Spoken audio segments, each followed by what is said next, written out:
Bannamakolero nga bayita mu kibiina ekibagatta ekya Uganda Manufacturers Association nabo bavuddeyo ne bategeeza nti bo enkola ya IFRIS bagyagala nnyo era tebagirinaako buzibu ne beewuunya abasuubuzi okwekalakaasa nti enkola eno mbi.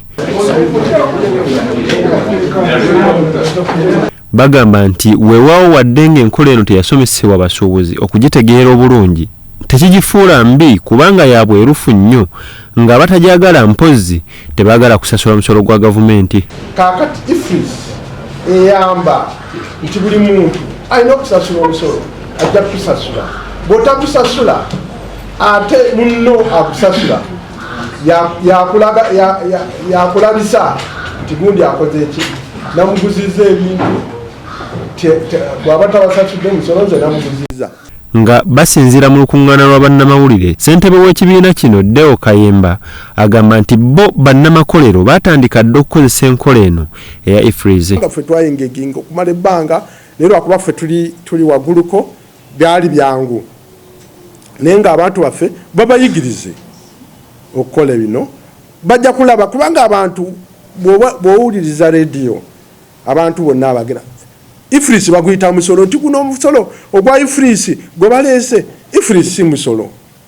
IFRIS ngeri yakusasulamu musolo okusingira ddala VAT.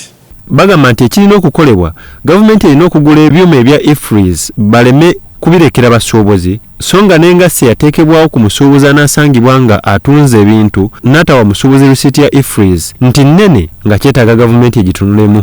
Tebajjaako penalty ng'akoze ensobi instead okumukuba penalty basitula ttiimu negende ebakuŋŋaanya oba 5-10 ne babasomesa ensobi gye bakoze n'obutagiddamu. Penalty y'emiliyoni 6 buli invoice nga tetunuulidde ku value eri ku invoice nene nnyo.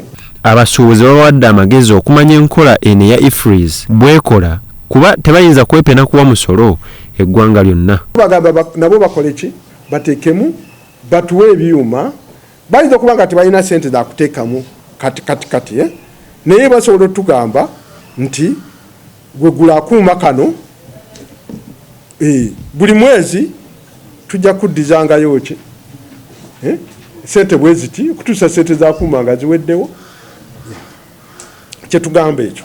Bino we bijjidde ng'abasuubuzi bayingidde olunaku olwokuna nga baggaddewo amaduuka gaabwe nga bawakanya enkola ya IFRIS nti kuba egendereddwamu kubabinika musolo gwe batasobola.